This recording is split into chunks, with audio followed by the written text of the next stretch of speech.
alaikum wa rahmatullah wa barakatuh, everyone.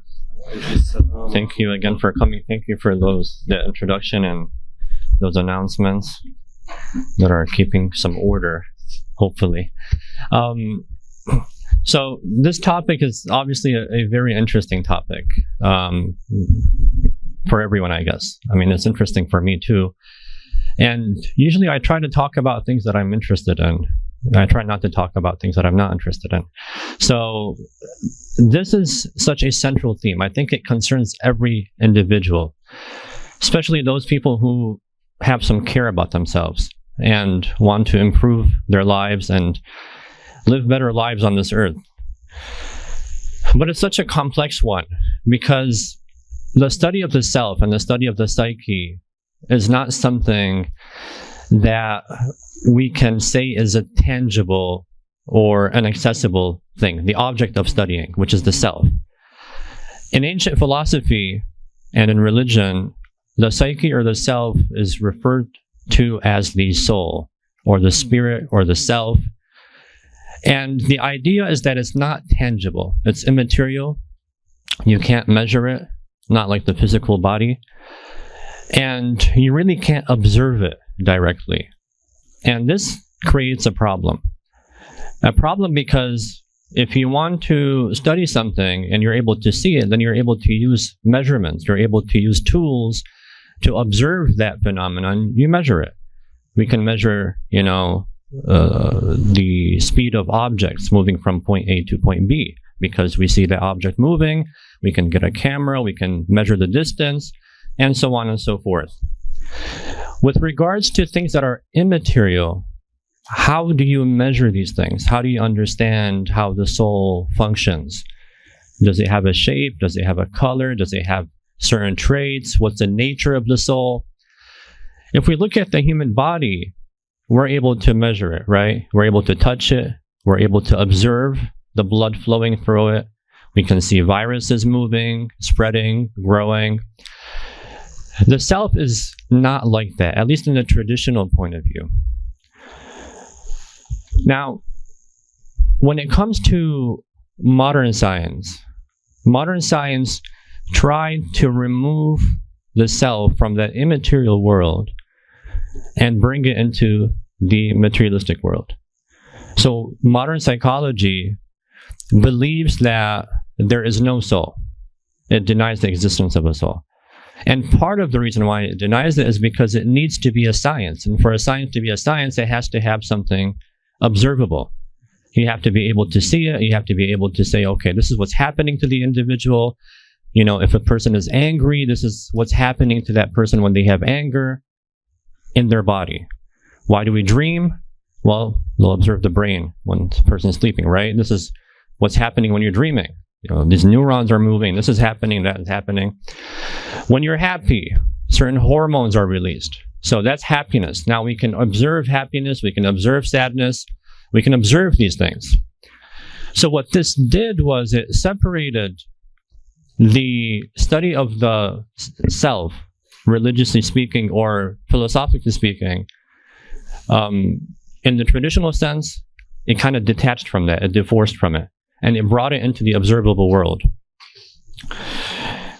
Now, before going into this topic, I wanted to kind of give a brief introduction into how we understand a certain science. How do we understand the science of psychology or the topic of psychology, whether it's in the traditional sense or in the modern sense? Every science has foundations. Every topic, whether it's biology or physics or mathematics or philosophy, there has to be an underlying theory about the nature of things for that science to be a science. So, for example, when it comes to philosophy, at least Greek philosophy, the underlying idea is that the human being is composed of a body and a soul. That has to be a given. Because if you don't have that, you can't build any theory. You have to understand or believe that there's a soul and there's a body. That way, when someone does something, okay, that's a spiritual aspect of the individual. If someone wants to perfect themselves, well, they have to work on their soul. So there has to be a foundation for the science. We have to accept this. When it comes to math, it's the same thing. When it comes to physics, it's the same thing. These are called axioms. Axioms are not things that you can prove. They're just beliefs that you accept, and you build the science upon that. Modern psychology denies the existence of a spirit. So they believe that man or woman, humans, don't have a soul. And when you deny the existence of the soul, you begin to interpret the human and their behavior in a different way. The existence of an individual becomes a different existence. If you believe that there's a soul, then after you die, the soul doesn't die, right? There's a continuation. You don't perish with death. And you weren't non-existent before your physical body. You were existent because souls don't have a beginning and don't have an end. They're immaterial, so they don't have this limitation. So if you believe that there's a spirit and a soul and a human body, then obviously you'll begin to interpret the behavioral traits of an individual in a spiritual sense. You don't see them as something outside of the spirit. Why do you get angry? Well, there must be a spiritual issue, something regarding the spirit. Modern psychology denies that. So the objective of the human being in this world, in this life, differs as well. If you ask someone like, a Stoic philosopher, what's the objective of life? And they say that, okay, it's to live happily, right? To have a happy life, to be calm, to be tranquil. Well, how do I achieve that? Well, by detaching your soul from its passions and its desires. A Stoic would answer that way. If he asked Aristotle, how do I gain happiness? Because this question was, posed by the Greek philosophers. This was one of their main concerns. How do I achieve happiness, or how do I live a good life? And many different schools developed in the Greek world because of this. Aristotle will tell you that to live happily, you have to have certainty in things. You have to reach truth about things. So he developed a system of logic. He's the founder of the science of logic. If you know, like if you're a lawyer, you're a physician, or logic is the foundation of all sciences. Well, Aristotle is the one who founded the science because he believed for you to be tranquil and calm and to live happily, you have to have certainty, because the soul, if it's not certain about something, is going to live in a state of uncertainty, and therefore it's going to suffer because you're not sure about things. You're always going to think, okay, what is the truth? What is this? It's a state of the opposite of calmness. Chaos. If you come to the third school, this kind of came as a response to Aristotle. These were the skeptics, the Greek skeptics. They believed that to live happily, you have to dismiss judgment. So the exact opposite of Aristotle. Aristotle said to live happily, you have to make judgment. You have to be certain. These guys came and said, no, that's not true. If you want to live happily, you have to dismiss judgment. You shouldn't have opinions or certain opinions about things. Why? Because when you think you know something for a fact, and then you discover that as something else, that's going to cause you doubts. And then the more doubts you have, the less certainty you have, and then the less calmness that you have. So these were saying, this was a response to him. Okay, but you think, all right, if I dismiss judgment, how can that give me tranquility if I'm never sure about anything? And they say, it's very simple. We'll give a solution to you. We can live with the observable world as we see it. So I see that this microphone is black. Is it really black? Or is it just because my eyes see the waves in a certain way, and they reflect and they show me that they're black, right? Maybe if there was an octopus in this room, it wouldn't see the microphone. Do they have eyes, octopuses? They do. Okay, but they wouldn't be in this room because there's no water here. But let's assume that that octopus was a non-aquatic one. And it looked at this, and it said, no, it's green. Can we say no? Well, that's how it observes it, right? So after they discovered that, the things that we observe aren't necessarily the way they are. Like, the famous example they give back then was when you put a pen or a pencil in a cup of water, it shows that it's broken, right? In the water because of the light rays. So they said the senses make a mistake. How do we know that what we're observing is really the way we see it. That's just the eyes. So are we really hearing things? Dogs can hear better than humans, right? There are a lot of waves that we don't hear. We hear at a certain frequency. So how can we claim that we know the truth about things? How? Where Aristotle said, no, we can. So they say that the skeptics say that what we have to do is, all right, we'll accept that this is black. We'll accept that we're humans. We have feelings. We have emotions. The world is the way it is, but we won't believe that this is the absolute truth in that. And by having that state of mind, you live in a state of calmness because you're never claiming that you're able to reach the absolute truth. Whereas if you want to claim that, then you're going to get tired throughout your life, always searching and seeking to reach that truth that you can never reach. It's like you're running after something that's always running away from you, and you'll never get it. You just keep seeing it from afar. Sometimes you get closer. Oh, this is the shape of it, but then it escapes, and you lose, how it looks like. You can't see how it looks like. So these are the foundations of human science and human thought, right? We have to have a theory about the world. We have to have a theory about human nature. Do humans have souls and bodies, or are they only bodies? This is something that has to be established at first. When it comes to Islamic sciences, the concern about the human soul was very, very taken very seriously from the beginning of the inception of religion. Because people at that time were viewed as individuals who had to perfect themselves spiritually. So there were emotions that were taken into account. There were feelings that were taken into account. Even the Prophet, if you look at the Quran, there's a lot of areas where it touches on the emotions of the Prophet. These were things that were important. When the Prophet was sad, God talks to him and he says that, I can see when you were looking at the sky, in this state of confusion that you're in. So I'm going to remove this confusion from you and I'm going to give you what you asked for in one of the chapters in the Quran. So emotions were taken care of. They were taken as a serious thing. And feelings were as well. But they were categorized in a way that differs from how we see things today. So for example, in traditional Islamic psychology, the idea of detaching yourself from your ego is one of the foundations of happiness. You have to remove the self. You have to remove the ego.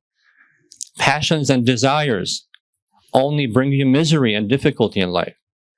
If you come to modern psychology, it's inverse. It's turned around. So they say that the more you attach yourself to your ego, the more you care about yourself, the more self-centered you become, the happier you become as an individual, right? So if you're in a dispute with someone, the first and foremost thing that you have to focus on is your own well-being. I mean, that's how it's stated. But does selfishness lead to well-being? Does that care about myself, only about myself, lead to well-being always? Now, that doesn't mean that you have to neglect yourself. It doesn't mean that you have to, not care about how you are, not care about your feelings, and just let everyone step over you. No. But there has to be a proper way to deal with these issues. If you look at the memes that are spread all over the internet today, it's always about you, right? When you're in a dispute in a relationship and you run into a problem with, your partner, it's always about you. You shouldn't handle that. You shouldn't take that. Nobody's forced to be with someone that's, treating them in a bad way. So it's always about your own comfort, so you would choose to separate. And I know a lot of people who just decide to end their relationships because this idea of sacrifice, idea of, getting into a relationship with someone else requires sacrifice. And sacrifice means to let go of certain things that are yours and allow that person to enter into your realm. So this and other ideas are where traditional psychology and modern psychology conflict with one another. Now, I don't want to dismiss the whole science of psychology as something that's bad, something that's, evil. It helps in a lot of areas. But it's very important for Muslims to visit their own traditional teachings in order to distinguish between what is useful in modern psychology and what is not. So, for example, the focus and emphasis on family in religious teachings is a primary teaching because you have a support group, You have a backbone to resort to. Brotherhood and sisterhood is emphasized upon, right? To have this special relationship with others in your life.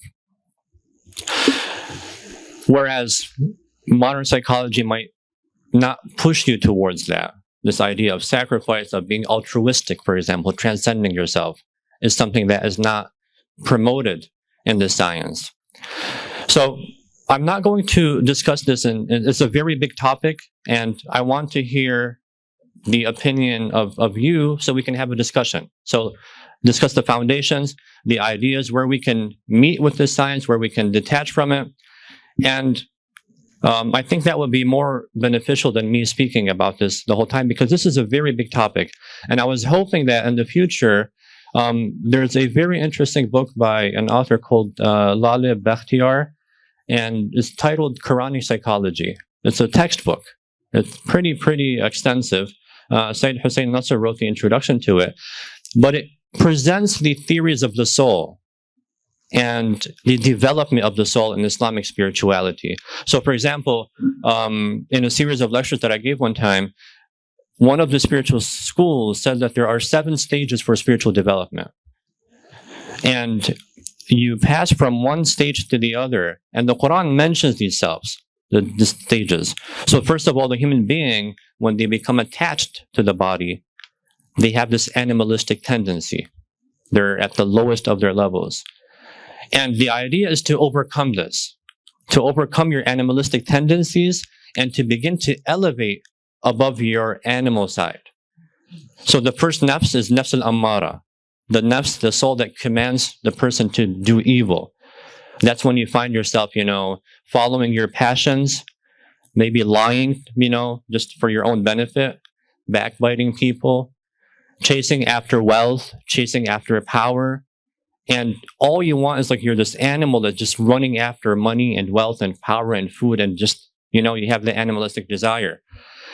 This is the first thing that you have to transcend. You have to surpass this. And they give methods to do this, how to control how much you eat per day, how to control how much you drink, how to control your relationship with other people, whether it's your family, your friends, other genders. And once you pass that, then you enter the second self. And that has its own problems too. So you become a bit religious, let's say, or detached from the self, but you become a very judgmental person. A lot of religious people, or people that, even become follow some spiritual path, they become very judgmental. They start seeing themselves as better than other people. The moment you become enlightened, now you think that you have the whole, all the secrets of the universe are in your hand. Some people take some psychedelics and they come back as prophets.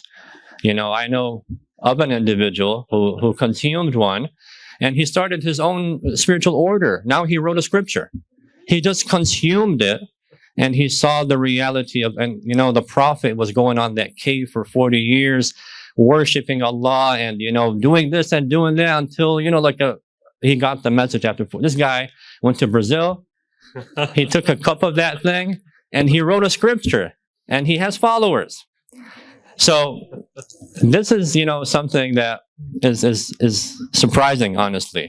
But the idea is that, you become enlightened, you become religious, then you become inflicted with other illnesses, such as being judgmental. This is one of the main. Pride and arrogance become a problem. So at first it was power, greed, wealth, food. You're consumed in that very, very low, debased level, right? You pass that, then you become inflicted with other diseases, which are like pride and arrogance. Now, these are not tangible. They're not related to food. They're not related to your animalistic tendencies, but they're still on a low level. So you become judgmental. You start praying, and you start seeing everyone else who doesn't pray in your community as a bad individual.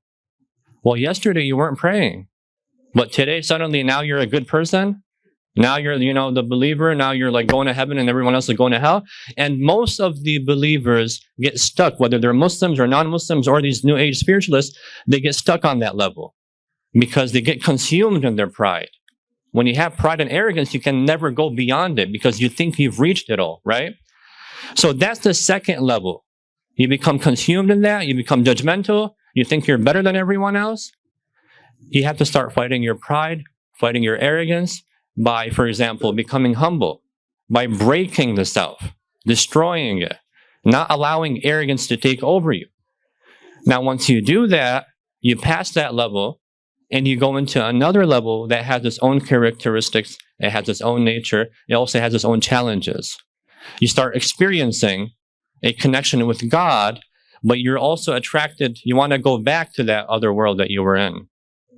You start feeling lonely sometimes. How do you overcome that loneliness? How do you feel like, So there are 7 levels that they describe. And there are many different schools that talk about the development of self until you reach a state of tranquility. You reach a state of detachment from the world, but you live in the world. So Mullah Sadra, for example, has the 4 journeys towards God. He talks about the 4 journeys, and it involves a sort of ascension at first, and then you live within the divine realm, and then you descend back.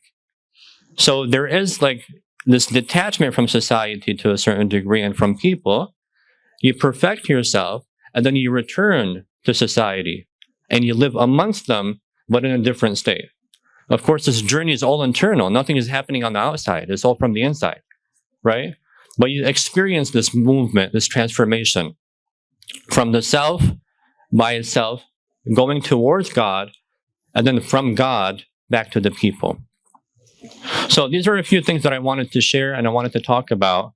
And I know that 1 hour is not enough to discuss this topic. I mean, I honestly, from my experience and the years that have passed, I'm trying not to philosophize too much. I know, it is a difficult topic, and to simplify is a challenge. So I'm trying my best not to mention names and theories right now that might confuse people and myself as well. Alhamdulillah Rabbil Alameen wa sallallahu ala Muhammadin wa alihi tahirin. اللهم صل على محمد وآل محمد